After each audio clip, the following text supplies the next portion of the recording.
Ne forcez pas votre présence dans la vie de personne. Cette phrase dérange parce qu'elle touche un point sensible, non pas l'orgueil, mais l'attachement silencieux, celui qui pousse à rester un peu plus longtemps que nécessaire, à expliquer encore, à attendre, à espérer que l'effort finira par être vu, reconnu, rendu. La plupart des gens ne forcent pas leur présence de manière visible. Ils ne supplient pas, ils ne réclament pas, ils persistent en silence, ils répondent vite, ils sont disponibles. Ils justifient l'absence de retour par la patience, la compréhension, l'excuse intérieure. Et peu à peu, sans s'en rendre compte, ils déplacent leur centre. Ils commencent à vivre à partir du regard de l'autre.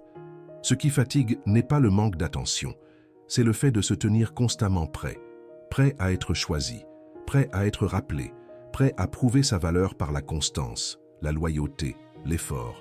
Cette tension ne crie pas, elle use. Elle transforme la relation en attente permanente. Et l'attente prolongée finit toujours par coûter quelque chose d'essentiel, le respect de soi. Le stoïcisme ne condamne pas l'attachement. Il condamne la perte de souveraineté intérieure. Dès l'instant où votre paix dépend de la réponse d'un autre, vous avez quitté votre territoire. Vous avez confié votre stabilité à ce qui ne dépend jamais de vous, les choix d'autrui, leur disponibilité, leur capacité à reconnaître. Forcer sa présence ne signifie pas vouloir trop. Cela signifie vouloir au mauvais endroit. Investir là où la réciprocité n'est pas libre. Insister là où l'élan n'est pas naturel. Et plus l'on insiste, plus quelque chose se dégrade à l'intérieur. Non parce que l'autre est fautif, mais parce que vous commencez à négocier votre dignité contre une place incertaine. Ce que ce chemin propose n'est pas un retrait amer. Ce n'est pas une fermeture du cœur, c'est une clarification. Une manière de revenir à ce qui dépend réellement de vous. Votre tenue intérieure, votre cohérence, votre capacité à être présent sans vous imposer, à offrir sans vous dissoudre, à partir sans vous justifier. Ici, il ne sera pas question de technique relationnelle ni de stratégie pour être désiré. Ce qui va se dévoiler est plus sobre, plus exigeant. Une compréhension progressive de ce qui se passe quand on cesse de forcer, quand on retire son énergie de la lutte silencieuse, quand on accepte la réalité telle qu'elle est, sans se durcir, sans se rabaisser. Car la présence qui a de la valeur n'a jamais besoin d'être imposée. Elle existe pleinement là où elle est librement accueillie. Et lorsqu'elle ne l'est pas, le respect de soi devient plus important que l'attente. C'est à cet endroit précis que commence une autre forme de force, plus calme, plus droite, plus durable, l'usure silencieuse de vouloir être retenu. Il existe une fatigue particulière qui ne vient ni du manque d'amour ni d'un rejet frontal. Elle naît d'un effort prolongé pour rester présent là où l'élan n'est plus réciproque. Cette usure ne se manifeste pas par des conflits ouverts, mais par une vigilance constante. L'esprit reste en alerte, il surveille les signes, il interprète les silences, il ajuste son comportement pour ne pas déranger, pour ne pas perdre une place déjà fragile. Forcer sa présence est rarement un acte conscient. C'est un glissement progressif. On commence par être disponible, puis on anticipe. Ensuite, on explique, on justifie, on attend un peu plus longtemps. Chaque geste paraît raisonnable pris isolément. Ensemble, ils forment une posture intérieure où l'on se tient prêt à être choisi. Et cette posture coûte cher parce qu'elle déplace lentement le centre de gravité de l'existence. Le vrai épuisement ne vient pas de l'autre. Il vient du fait de se maintenir dans une attente qui ne dit pas son nom. Une attente d'un message, d'un signe, d'une reconnaissance implicite. Plus cette attente dure, plus elle s'installe comme une norme intérieure. On s'habitue à vivre dans l'intervalle, entre ce qui est donné et ce qui est espéré, entre ce qui est reçu et ce qui pourrait l'être. Les stoïciens auraient identifié immédiatement le danger, non dans l'attachement lui-même, mais dans la perte de souveraineté. Lorsque votre tranquillité dépend du mouvement d'autrui, vous n'êtes plus maître de votre terrain intérieur. Vous avez déplacé votre stabilité vers quelque chose d'instable par nature. Les priorités, les humeurs et les décisions des autres ne vous appartiennent jamais. Cette usure est silencieuse parce qu'elle se déguise en vertu. On l'appelle patience, compréhension, loyauté. Mais lorsqu'elle n'est pas librement partagée, elle devient une forme de renoncement à soi. Vous continuez à donner, non par élan, mais pour maintenir un lien incertain. À ce stade, l'effort n'est plus un choix, il devient une obligation intérieure. Ce qui fait mal n'est pas de ne pas être retenu, c'est de rester alors que l'on sent, au fond, que l'on se retient soi-même. Cette contradiction crée une tension sourde. Vous êtes là physiquement, mais intérieurement contracté, présent, mais inquiet, engagé, mais jamais vraiment en paix. Cette dissonance finit par se traduire en fatigue émotionnelle, en perte de clarté, parfois même en ressentiment muet. Le stoïcisme ne propose pas de rompre brutalement, ni de se retirer par orgueil blessé. Il invite à regarder la réalité sans négociation intérieure. Être retenu ne dépend jamais de vous. Votre manière d'être présent, en revanche, vous appartient entièrement. Dès que cette distinction devient claire, l'usure commence à diminuer. Non parce que la situation change, mais parce que vous cessez de vous abandonner lentement pour la maintenir. Voir cette usure pour ce qu'elle est constitue le premier déplacement. Ce n'est pas une condamnation, c'est une prise de conscience. Tant que l'esprit confond effort et valeur, il persiste à forcer là où il devrait simplement observer. Et c'est précisément cette confusion profondément humaine qui explique pourquoi forcer sa place semble naturel, tout en détruisant lentement ce qui devrait rester intact. Pourquoi forcer sa place semble naturel, mais détruit lentement. Forcer sa place ne commence jamais par une décision claire. Cela commence par une logique intérieure qui paraît raisonnable. Vous vous dites que l'attachement se prouve par la constance, que l'effort est une forme de loyauté, que la patience finira par être comprise. L'esprit associe naturellement investissement et valeur. Plus vous donnez, plus cela devrait compter. Cette équation paraît juste. Elle est pourtant profondément trompeuse. Ce mécanisme n'est pas une faiblesse. Il est enraciné dans une confusion ancienne entre mérite et reconnaissance. L'être humain apprend très tôt que l'effort est récompensé, que l'insistance peut ouvrir des portes, que la persévérance est une vertu. Ces principes fonctionnent dans le travail, dans l'apprentissage, dans la discipline personnelle. Mais transposés dans le domaine relationnel, ils deviennent dangereux. Car l'attention et l'attachement ne répondent pas aux mêmes lois que la compétence ou la performance. Dans une relation, l'esprit continue pourtant d'appliquer ce schéma. Il croit que rester, expliquer, attendre davantage finira par produire un résultat. Alors il ajuste son comportement. Il devient plus compréhensif que nécessaire. Il minimise ses besoins. Il interprète le silence comme une phase passagère. Et à chaque fois qu'il n'y a pas de retour clair, il redouble d'efforts, persuadé que l'engagement moral finira par être reconnu. Ce qui rend ce processus destructeur, c'est qu'il se présente comme quelque chose de noble.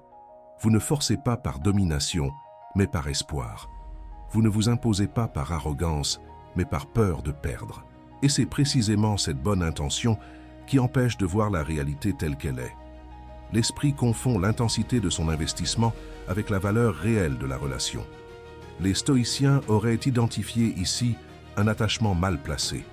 Non pas parce que l'autre est indigne, mais parce que vous avez déplacé votre équilibre intérieur vers une réponse qui ne dépend pas de vous. À partir de ce moment, chaque absence de retour devient une menace. Chaque délai devient un doute. Chaque ambiguïté devient un terrain d'interprétation.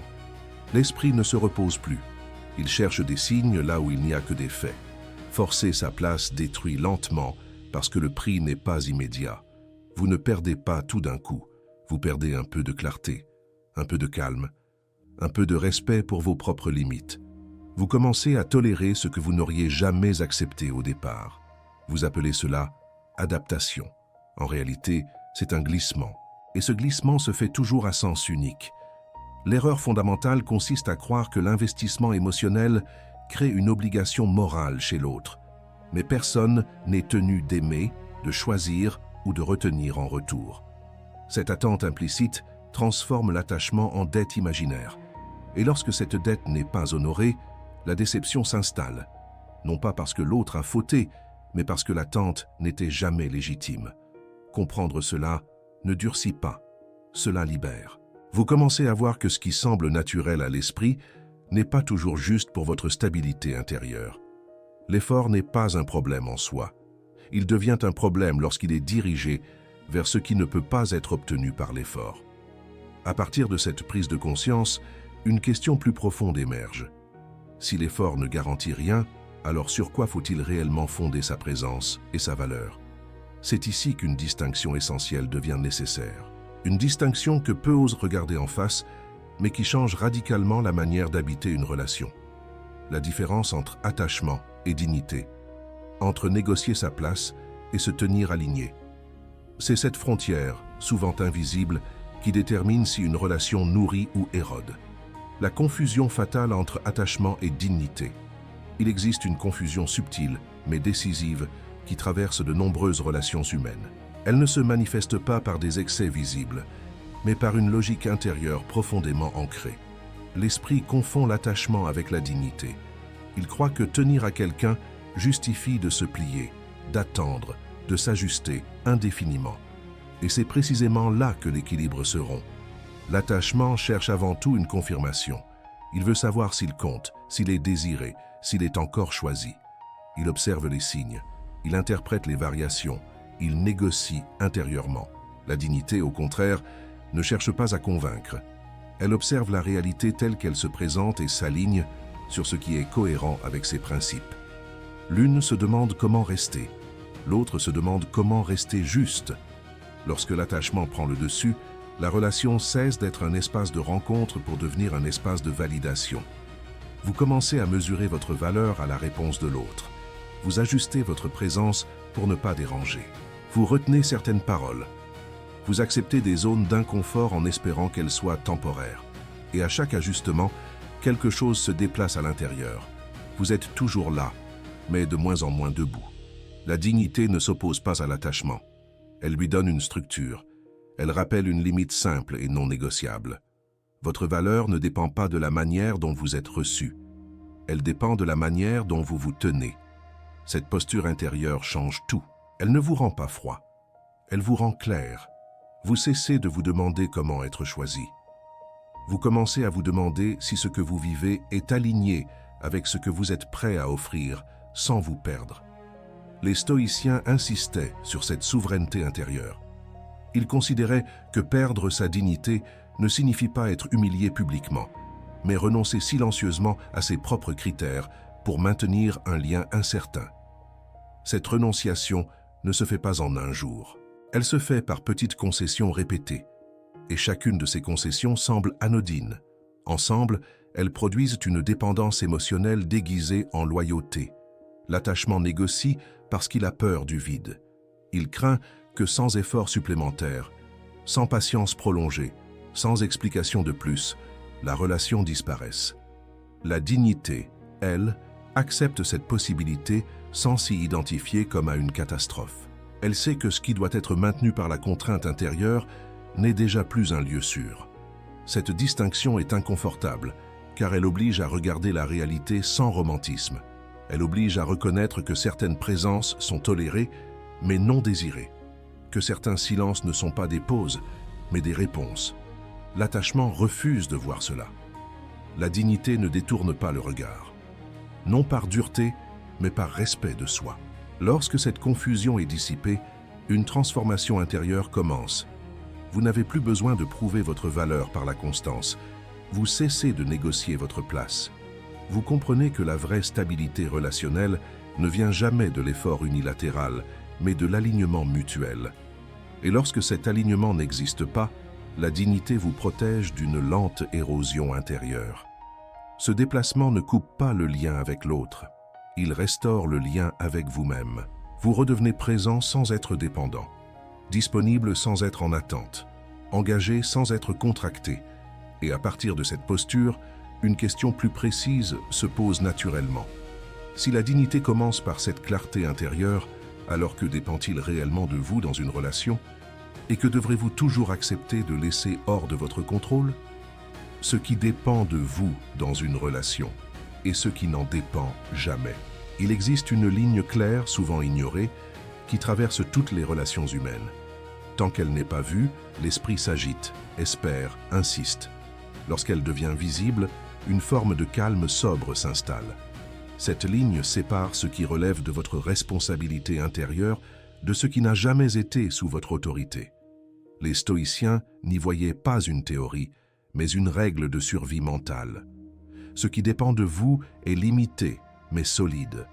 votre manière d'être présent, votre honnêteté, votre respect de vous-même, la cohérence entre ce que vous offrez et ce que vous êtes prêt à assumer sans vous perdre, vos paroles, vos silences, vos choix, votre capacité à vous retirer sans amertume lorsque rester exige un renoncement intérieur. Tout cela vous appartient pleinement. Ce qui ne dépend jamais de vous est plus vaste, plus instable, et pourtant souvent convoité par l'esprit. L'intérêt de l'autre, son attachement, son désir de vous garder, sa disponibilité émotionnelle, sa manière de prioriser, ses hésitations, ses silences, ses changements. Aucun effort, aucune patience, aucune explication ne peut transformer ces éléments en territoire contrôlable. Les traiter comme tels revient à lutter contre la nature même des relations humaines. L'erreur commence lorsque l'esprit confond influence et responsabilité. Vous pouvez influencer par votre présence, votre sincérité, votre constance. Mais vous n'êtes jamais responsable de la réponse de l'autre. Dès que cette responsabilité imaginaire est acceptée, une pression s'installe. Vous commencez à surveiller vos gestes, à calculer vos mots, à ajuster votre présence pour provoquer un effet. Et ce calcul permanent érode lentement la dignité. Les stoïciens rappelaient que vouloir diriger ce qui ne dépend pas de soi est la source principale de troubles. Dans une relation, cela se traduit par une attente déguisée. Vous dites que vous comprenez, mais intérieurement vous espérez. Vous dites que vous laissez le temps, mais vous comptez les signes. Cette division intérieure crée une tension constante. Vous êtes là sans l'être pleinement. Offert, mais contracté. Revenir à ce qui dépend de vous demande une honnêteté radicale. Êtes-vous présent par choix ou par peur? Donnez-vous parce que cela vous ressemble ou parce que vous espérez être retenu? Restez-vous parce que la relation est juste ou parce que partir vous confronterait au vide? Ces questions ne servent pas à juger, mais à clarifier. Elles ramènent l'esprit sur un terrain ferme. Lorsque cette distinction est intégrée, quelque chose change immédiatement. Vous cessez de réclamer intérieurement ce qui ne peut être donné librement. Vous offrez ce que vous pouvez offrir sans condition cachée. Et si la réponse ne vient pas, vous n'y voyez plus une dette impayée. Vous y voyez une information, une donnée neutre qui vous aide à décider sans agitation. Cela ne rend pas les relations plus froides, cela les rend plus réelles. Vous ne cherchez plus à être choisi à tout prix. Vous choisissez d'être présent seulement là où votre présence ne vous coûte pas votre alignement. Cette posture peut faire peur au début, car elle supprime l'illusion du contrôle. Mais elle apporte en échange quelque chose de plus stable, le respect de vos propres limites. À partir de là, une autre illusion commence à se fissurer. Celle qui fait croire que rester, expliquer davantage ou attendre encore, finira par créer de la valeur. Cette croyance est profondément enracinée, et pourtant, elle est l'une des plus destructrices. Comprendre pourquoi demande d'aller plus loin, là où l'esprit confond insistance et importance. C'est cette erreur invisible qu'il faut maintenant regarder en face. L'erreur invisible. Croire que l'insistance crée de la valeur. Il existe une croyance profondément ancrée dans l'esprit humain.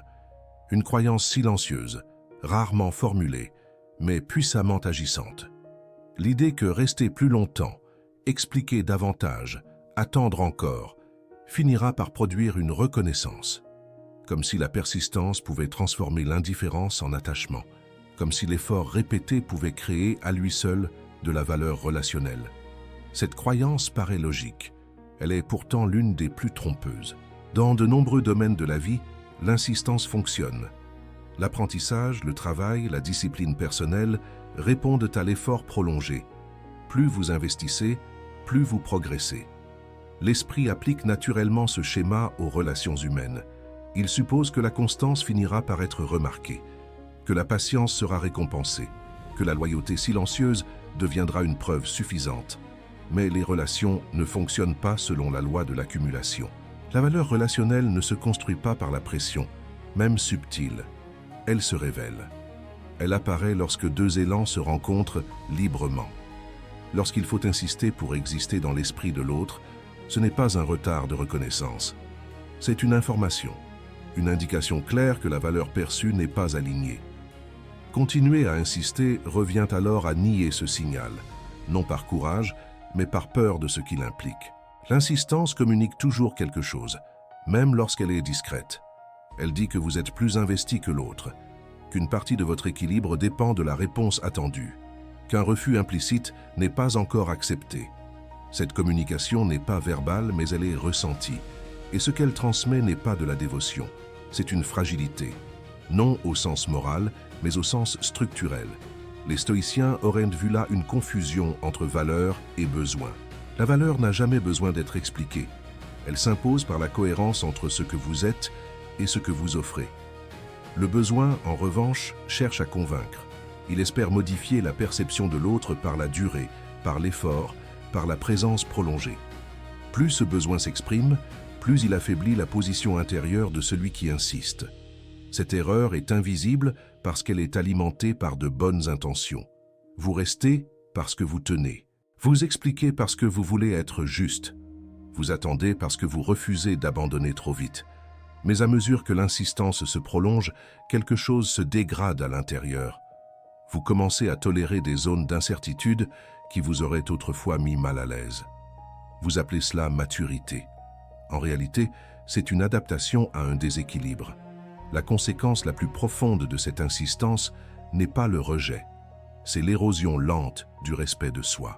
Chaque fois que vous restez là où vous sentez que l'élan n'est pas partagé, vous envoyez un message intérieur. Vous dites à votre esprit que votre présence doit être méritée par l'effort, que votre valeur dépend de votre capacité à attendre. Ce message s'imprime. Il devient une norme silencieuse. Comprendre que l'insistance ne crée pas de valeur est un tournant. Ce n'est pas un appel à l'indifférence, c'est un retour à la réalité. La valeur relationnelle ne se négocie pas. Elle se reconnaît ou elle ne se reconnaît pas. Lorsqu'elle n'est pas reconnue, la dignité consiste à cesser d'argumenter avec le fait. Non par orgueil blessé, mais par lucidité. À partir de cette compréhension, une autre posture devient possible. Vous n'avez plus besoin de disparaître pour provoquer une réaction. Vous n'avez plus besoin d'expliquer pour être compris. Vous cessez simplement de forcer. Et ce retrait n'est pas une stratégie. C'est un alignement. Vous retirez votre énergie de ce qui ne répond pas librement. Et vous la rendez à ce qui dépend réellement de vous. Ce changement est inconfortable au début, car il supprime l'illusion que l'effort finira par tout réparer. Mais il apporte une clarté rare. Vous cessez de confondre persévérance et perte de soi, et dans cet espace nouvellement dégagé, une autre étape devient possible. Apprendre à accepter la réalité relationnelle telle qu'elle est, sans se durcir, sans se refermer, sans transformer la lucidité en amertume. C'est ce passage délicat qu'il faut maintenant explorer. Accepter la réalité relationnelle sans se durcir. Accepter la réalité relationnelle est souvent confondu avec une forme de froideur, comme si voir les choses telles qu'elles sont obligeait à se fermer, à se protéger derrière une carapace, à devenir distant pour ne plus souffrir. Cette confusion empêche d'accéder à une maturité plus fine. Les stoïciens n'ont jamais prôné l'endurcissement. Ils ont enseigné la fin de la lutte intérieure. Refuser la réalité coûte plus cher que de l'accepter. Tant que l'esprit débat avec ce qui est déjà là, il reste divisé. Une partie voit clairement l'absence d'élan, le déséquilibre, le silence qui dure. L'autre continue d'espérer, de justifier, de retarder la décision. Cette division crée une tension permanente. Vous êtes présent, mais intérieurement contracté, offert mais sur la défensive. Ce n'est pas la relation qui fait mal à ce stade, c'est le combat intérieur. Accepter ne signifie pas approuver, cela signifie reconnaître. Reconnaître que l'autre n'est pas disponible de la manière espérée. Reconnaître que l'élan n'est pas partagé. Reconnaître que rester exige un ajustement intérieur qui ne vous ressemble plus. Cette reconnaissance ne demande aucune condamnation. Elle ne cherche pas de coupable. Elle met simplement fin à l'argument silencieux que vous entreteniez avec la réalité. Lorsque cette acceptation s'installe, quelque chose se relâche immédiatement. L'esprit cesse de surveiller. Il n'attend plus un signe pour se rassurer. Il n'interprète plus chaque détail. Cette détente n'est pas une perte d'intérêt pour l'autre. C'est un retrait de la revendication intérieure.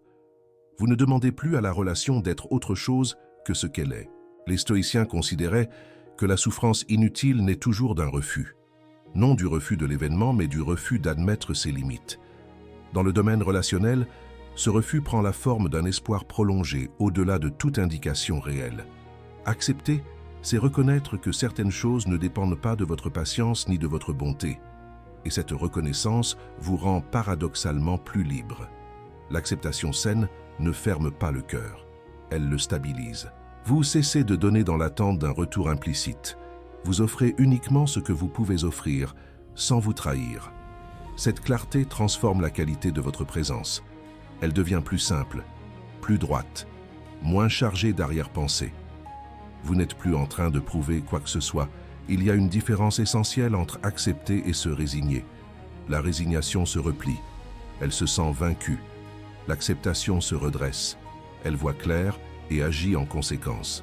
Elle ne cherche pas à retenir ce qui se retire. Elle ne cherche pas non plus à punir par le retrait. Elle se contente de réaligner l'énergie intérieure avec ce qui est juste. Cette posture demande du courage, car elle supprime l'illusion de contrôle émotionnel. Vous ne vous protégez plus par l'espoir. Vous ne vous anesthésiez plus par l'attente. Vous regardez la relation telle qu'elle est et vous vous demandez une seule chose. Puis-je rester ici sans me diminuer? Si la réponse est non, l'acceptation devient un acte de respect de soi. À partir de là, le retrait cesse d'être perçu comme une perte. Il devient une conséquence naturelle. Vous ne vous éloignez pas pour provoquer une réaction. Vous vous éloignez parce que rester exigerait une négociation intérieure constante. Et cette négociation, vous n'êtes plus disposé à la mener. Lorsque l'acceptation est authentique, elle laisse place à une paix sobre, pas une paix euphorique, une paix stable. Vous n'avez plus besoin de comprendre chaque détail, ni de donner un sens caché à chaque silence. Vous savez simplement que ce qui n'est pas librement offert ne peut pas être sainement reçu. C'est à cet endroit précis que naît une autre forme de force. Une force silencieuse, souvent mal interprétée. Celle qui permet de se retirer sans hostilité, sans explication excessive, sans attente de reconnaissance. Un retrait qui ne cherche pas à être vu, mais à être juste. Ce retrait porte un nom que peu comprennent pleinement. Le silence digne. Et c'est ce silence, loin d'être une absence, qui devient un acte profond de respect de soi. Ce qui se transforme quand vous cessez de forcer votre place. Lorsque vous cessez de vous accrocher à ce qui ne vous est pas offert librement, un changement discret mais profond se produit à l'intérieur. La première transformation se manifeste par la diminution de la tension intérieure. L'esprit ne s'agite plus pour combler l'absence ou combler les silences. La vigilance constante qui épuisait votre énergie se relâche. Vous n'avez plus besoin de surveiller chaque signe ou d'interpréter chaque geste. L'espace intérieur devient plus vaste, plus léger, plus disponible. Cette nouvelle posture ne modifie pas les autres ni leurs choix. Les circonstances restent les mêmes, les silences persistent, l'absence peut encore se manifester. Mais l'expérience de ces événements change radicalement. Là où auparavant l'esprit cherchait à combler chaque vide, par effort ou par insistance, il peut désormais observer, accepter et choisir sa réponse avec calme. La liberté intérieure se manifeste. Vous ne dépendez plus de la reconnaissance d'autrui pour sentir votre présence légitime. Les émotions se transforment elles aussi. L'angoisse de ne pas être retenue perd de son intensité. La frustration et l'impatience sont traversées avec moins de perturbations. Elles ne disparaissent pas instantanément, mais elles cessent de dicter vos actions. Chaque réaction émotionnelle devient une information plutôt qu'un impératif. Vous reprenez la maîtrise de votre attention et de votre énergie mentale. La relation à soi-même se clarifie. Vous constatez que votre valeur n'est pas négociable, qu'elle n'a jamais dépendu de la durée de votre présence ou de l'insistance que vous y mettez. Cette prise de conscience vous permet de rester disponible et bienveillant sans vous disperser. Vous cessez de confondre persistance et importance. Ce qui compte n'est plus d'être retenu à tout prix, mais d'être juste et entier dans votre présence. Les interactions avec les autres deviennent plus naturelles. Vous n'agissez plus par besoin de validation ou par peur de l'absence. Vous êtes là lorsque vous êtes accueilli, et vous vous retirez sans ressentiment lorsque votre présence n'est pas désirée. Cette posture préserve votre intégrité et renforce la cohérence entre votre manière d'agir et vos principes. C'est dans cette transformation subtile que naît une nouvelle force silencieuse. Une force qui ne se montre pas, mais qui stabilise l'esprit. Le contrôle cesse d'être anxieux et devient naturel, la maîtrise de votre présence, la capacité de rester entier et la clarté intérieure qui ne dépend plus de l'approbation d'autrui. À ce moment précis, vous découvrez que l'énergie auparavant gaspillée dans l'insistance peut maintenant être investie dans ce qui nourrit réellement votre vie et votre dignité. Une présence qui n'a plus besoin d'être prouvée. Arrive un moment où le calme intérieur n'est plus un effort conscient. Vous n'avez plus besoin de surveiller vos gestes, de vérifier vos silences, de calculer vos paroles. La présence cesse d'être une performance. Elle devient une manifestation naturelle de votre cohérence et de votre dignité. Vous n'êtes plus en train de convaincre ou de prouver quoi que ce soit. Vous êtes simplement là, entier, stable et disponible pour ce qui peut vous accueillir et capable de vous retirer là où ce n'est pas le cas. Cette autorité intérieure silencieuse n'a rien de spectaculaire. Elle n'a pas besoin d'imposer ni de dramatiser. Elle se reconnaît dans votre capacité à traverser les moments ordinaires sans tension inutile, à maintenir votre intégrité lorsque votre présence n'est pas choisie et à agir avec justesse lorsque la réciprocité est réelle. Ce calme profond ne supprime pas l'incertitude du monde. Il ne contrôle pas les choix des autres. Il ordonne simplement vos réponses et vos efforts selon vos principes. Vous découvrez que la vraie force ne réside pas dans l'insistance ou dans la preuve de valeur, mais dans la constance silencieuse de votre position intérieure. Vous restez entier, même lorsque vous n'êtes pas choisi. Vous offrez votre présence sans perdre votre autonomie. Vous cessez de négocier votre dignité contre l'attention d'autrui. Ce retrait, loin d'être une absence, devient un espace de clarté, de lucidité et de souveraineté. Cette présence qui n'a plus besoin d'être prouvée transforme également vos relations. Vous n'êtes plus captif de la réaction de l'autre. Vous observez, vous participez, vous contribuez lorsque cela est approprié et vous vous retirez lorsque ce n'est pas aligné avec vos limites. Cette posture crée un équilibre silencieux et durable qui préserve votre énergie et votre intégrité tout en respectant celle des autres. À ce stade, vous comprenez que la maîtrise de soi dans les relations ne se manifeste pas par la contrainte ou l'insistance, mais par la constance dans votre alignement personnel. Votre valeur ne dépend plus de l'acceptation ou de la reconnaissance d'autrui. Vous êtes libre de rester entier, d'agir avec justesse et de maintenir votre présence sans jamais vous compromettre.